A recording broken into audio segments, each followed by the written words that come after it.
Hello, and welcome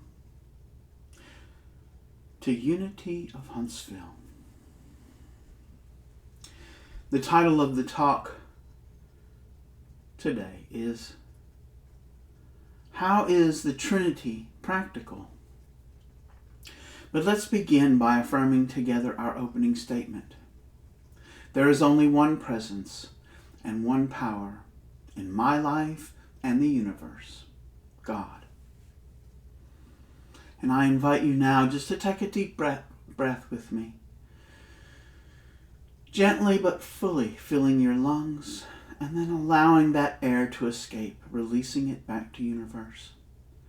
Allowing your body to relax and bringing your awareness to this present now moment. And I invite you to open yourself to divine wisdom and understanding, so that something from this message will be digested within you and be something that you can take away into your life. And so it is. So how is the Trinity practical? As a young man, I was taught that the Trinity is the Father, the Son, and the Holy Ghost, or sometimes the Holy Spirit.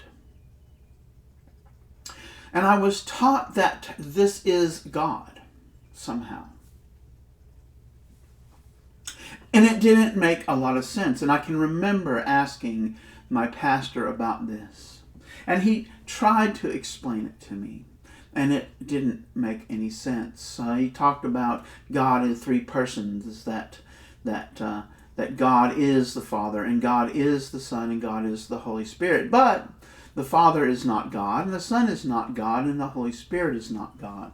But all of these combined together are God. And I didn't see how it really helped me in my belief, in my seeing of the world, in how I lived my life. And it really wasn't until I found unity and how Charles Fillmore talked about the Trinity that it made sense to me and that it became a practical tool in my life. I'd like to share a quote with you right now from Charles Fillmore. This is not published in any of his books, but it was given at a revival, a healing revival that he gave in 1923. It's very short, and so I'd like to share it word for word with you. One of the fundamental propositions of truth is that all is mind, the ideas of mind, and their manifestations. All is mind, the ideas of mind, and their manifestations. Now, this might sound familiar to you. It is what we call in unity divine order. Divine order is mind, idea, and expression. And this is a representation of the Trinity.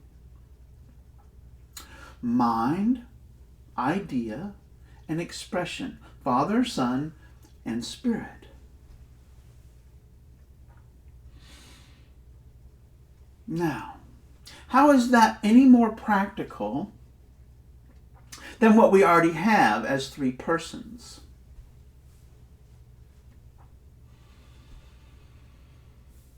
Mind. We think of reality, the stuff out there, the universe, as being, just like I said, stuff. Material objects. Material things like, for example, the plant behind me. It's something that I can touch. I can see it. And if I try to stick my hand through it, the briars on that cactus will physically touch me. We think of them having solidity as being, for example, the floor which I'm standing on is immovable.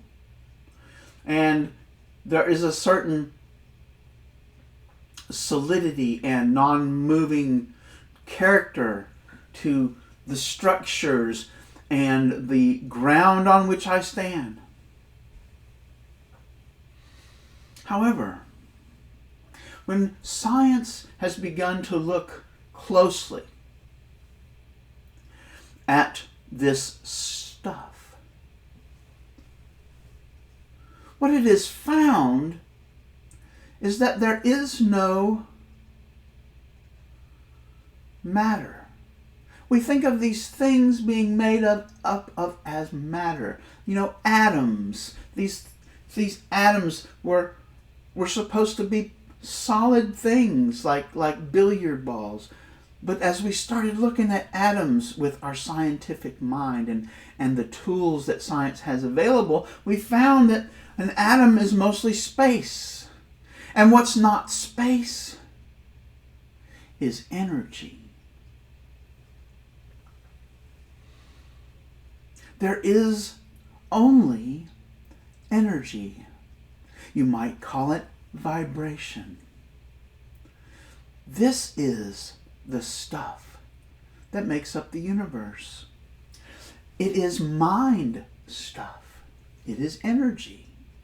It is vibration. It is what makes up everything in the universe. At the ground, at the back, behind everything that exists, Charles taught us, is mind. Divine mind. Ideas in divine mind and their expression. How they appear in our experience. So there is nothing out there that is solid and immovable. It's all energy. It's all vibration. And it's organized. So we move from mind into this organization. You might think of it as the DNA of the universe, this divine idea. It's everywhere present. So we can think of it as holographic. Any piece of the universe contains all of the information necessary to reproduce, to be the universe. And so we inherit this image in ourselves.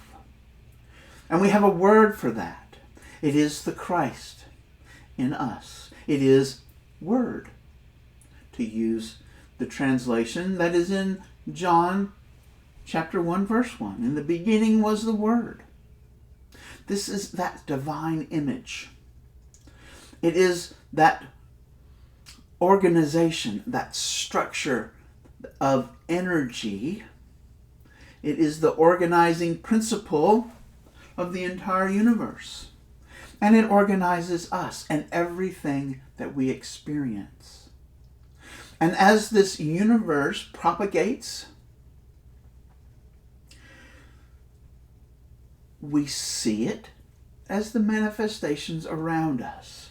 And we are at that expressing end of this chain of divine order.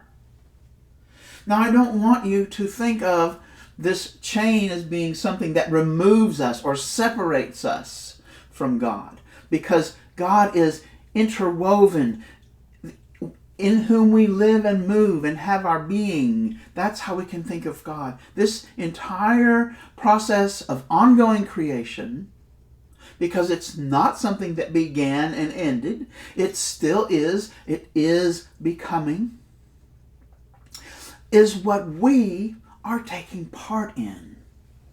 Each one of us. And remember, this image is holographic. So here we are as human beings, and we have mind. We think of it as being our brain, but truly it's not. It can't be physically located. And if we really wanted to look at our body, we can see that our entire body is part of mind. There are neural networks in our gut, in our heart, and in our brain. So we are this chain all over again, beginning with our mind, our local mind, which is an intimate part of the expression of the divine order. And we have local, we might call it order, beginning with our mind, nous, our total sum mind, not just our brain. And then we have in our mind, we have ideas. And our ideas have a direct effect on this mental stuff. Our ideas are part of the idea that is coming from the divine. And our ideas then affect this mental stuff, this spirit stuff, this substance, this energy and vibration that is at the back of everything. Because what is our thoughts but energy and vibration that can be measured? We can see patterns. That is the organization of what's going on in our mind. It can be measured scientifically. You might think of an EKG. That measures the things that's going on in our brain. We have similar tools that can measure what's going on with the radiant energy that's coming from our heart brain and from our gut brain. And this all together is our mind. And how we hold, what ideas we hold in our mind affects our experience of everything that is around us. We can physically measure what's going on with our body. Science can check this stuff out and show us pictures, graphs that move. And they can show us that when we're holding thoughts that are jagged, such as anxiety, worry, anger, fear, the graph looks a lot different than if we're holding ideas such as peace, such as compassion, joy, and love. The graph becomes a lot smoother. It's not so jagged up and down. It's nice rolling curves. And our body is able to absorb the nutrients from our food so much nicer and efficiently when those waves are smooth. When the waves are jagged, when we're in fear and anger, the energy from our body goes to our muscle groups, our large muscle groups. We're ready to flee from danger or to fight for survival. But it's not that way when we're feeling feelings of joy and gratitude. So our mind is affecting these things that are going on in our life. And this model of the Trinity that we call divine order gives us the ability to see how this can happen. It changes our viewpoint to allow something that we previously thought of as solid and unchanging to become malleable, to become something that can be affected by our thought. And you don't have to believe me. I invite you to try it out for yourself. One of the most efficient ways that we can bring our thoughts into our experience is a simple thing called gratitude. And I'd like to share a joke with you. How do generals give gratitude or show gratitude to their soldiers? They give them tanks. And that reminds me of another one. There was a fella who went on a job interview, and he was impeccably dressed. His appearance was just right, and he had a perfect looking resume, and he was really impressing the panel that was interviewing him. And they said, "We really are impressed, but what about this 5-year period where there's nothing showing on your resume?" And the fellow says, "That was when I was in Yale." And they said, "Oh, you went to Yale? Well, we're going to hire you on the spot. You can have a job here at our company." And the fellow responds, "Thank you for the job." So there's gratitude in there. And, laughter is something that also affects those vibrations. It smooths the curves. It keeps them from being jagged. Jesus taught us about gratitude, and it came to us through Mark, or this one paragraph, this verse came from, not Mark, from Paul. And it's in his letter to the Philippians in chapter 4, and I'd like to read verse 6 and 7. "Do not worry over things." So there we're talking about, remember worry was the jagged curves.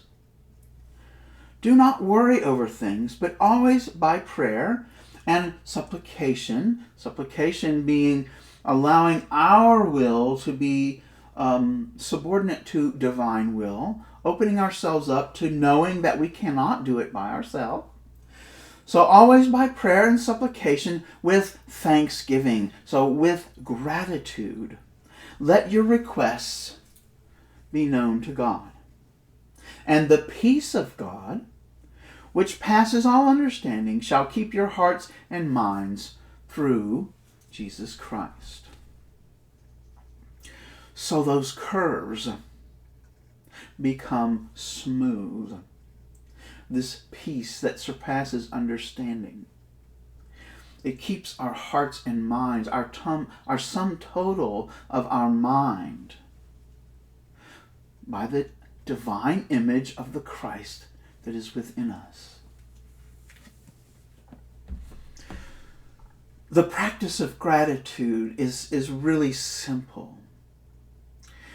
Find reasons in your life to say thank you. It can be small things, such as pulling up to an intersection and finding that it's time to go right into where you needed to go at the intersection right at that moment. Or pulling up to the intersection and finding that there's a lot of traffic and being thankful, grateful that I have this moment to take a deep breath and just pause. Because what else am I going to do? Get upset and angry? No, I can be grateful that I have this opportunity to take a spirit break at this intersection. So find things to be grateful for. And notice, as you become grateful, how that affects your body and your experience of the world. I would like to close with the prayer for protection. The light of God surrounds us. The love of God enfolds us. The power of God protects us.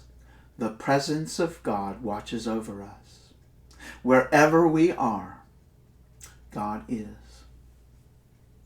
Thank you. I am grateful for this opportunity to share this message.